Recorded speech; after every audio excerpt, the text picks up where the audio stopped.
नमस्कार, आप देख रहे हैं आरके न्यूज। बगहा से रंजीत शर्मा की ब्यूरो रिपोर्ट। सोमेश्वर कालिका धाम प्रकृति की गोद में बसा मनोरम प्राकृतिक स्थल।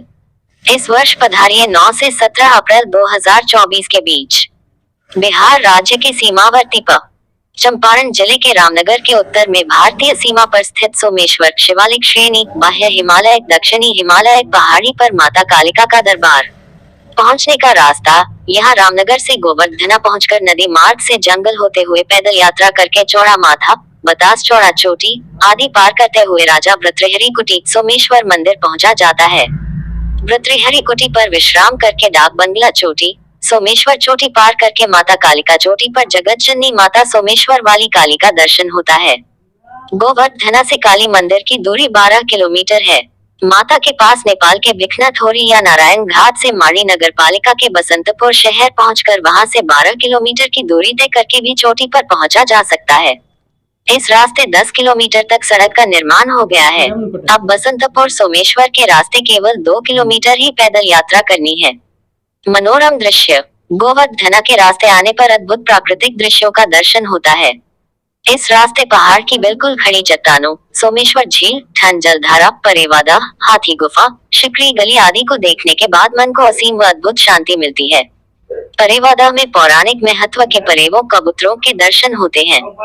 इस स्थल पर जहाँ केवल अपना शरीर लाना मुश्किल होता है, वहीं चौड़ा माथा पर्वत पर भृतृहरि आश्रम चोटी से जल लाकर जल और चना मिठा का निःशुल्क विश्रामाहार देने वाले गोवर्धना गांव के युवाओं व समाज सेवियों के जज्बे को देखते ही बनता है। भर्तृहरि आश्रम में भी निःशुल्क भंडारा गोवर्धना आदि गांवों द्वारा चलाया जाता है। श्रद्धालुओं हेतु मनचंगवा गांव बकरी गांव तथा रामनगर के समाज सेवियों द्वारा भी जगह जगह पर सेवा कार्य किया जाता है। राजा भृतृहरि से जुड़ा स्थल। ये स्थल श्रृंगार शतक के रचयिता राजा भृतृहरि से जुड़ा है। अपनी पत्नी से क्षुब्ध उज्जैन के राजा भृतृहरि अपने गुरु गोरक्षनाथ के निर्देशानुसार इस स्थान पर सन्यासी जीवन जीने के लिए आए थे। प्रवचनकर्ता संत जयश्री भगत उर्फ जटायु बाबा बताते हैं कि माता कालिका का ये स्थान शक्ति के 108 सिद्ध पीठों में से एक है। यहाँ माता सती का बायां कान गिरा था। जनश्रुति है कि भृतृहरि के अनुज विक्रमादित्य अपने भाई को खोजते हुए इस स्थल पर आए थे तथा उनके लिए शिव मंदिर का निर्माण कराए थे। चैत्र नवरात्रि में विक्रमादित्य भी यहाँ माता कालिका की पूजा किए थे। भृतृहरि गुफा भी राजा की याद दिलाती है। यहाँ अंग्रेज भी आए थे। इस स्थल पर अंग्रेजी हुकूमत के समय अंग्रेज अधिकारी भी आए थे। 21वीं सदी के प्रथम दशक के पूर्वार्ध तक यहाँ अंग्रेजों का बनवाया हुआ डाक बंगला था। अंग्रेज अभियंता सिली एसी जगल काले बाग के द्वारा मारा गया था। भारत नेपाल सीमा रेखा। सोमेश्वर की चोटी भारत और नेपाल दोनों मित्र राष्ट्रों की सीमा रेखा है। समझौते के मुताबिक चोटी पर से उत्तर की तरफ जहाँ से पानी का बहाव नीचे है, वहां से नेपाल तथा दक्षिण की तरफ जहां से पानी का बहाव नीचे होता है, वहां से भारत होता है। सीमांकन के लिए पिलर संख्या 44 एवं 45 इसी चोटी पर हैं। पांडव भी आए थे इस स्थान पर। अपने वनवास के क्रम में हस्तिनापुर के राजा युधिष्ठिर अपने चारों भाइयों भीम अर्जुन नकुल व सहदेव तथा पत्नी द्रौपदी के साथ यहाँ आए थे। चोटी के नीचे नेपाल क्षेत्र में द्रौपदी नगर भीमताल भीम कुआं भीम बांध आदि इसके प्रमाण हैं। वे 12 वर्षों के वनवास के बाद यहीं से नेपाल के रास्ते राजा विराट के दरबार में विराटनगर चले गए थे। गौतम ऋषि के शाप से शापित चंद्रमा ने इसी चोटी पर प्रार्थना की थी।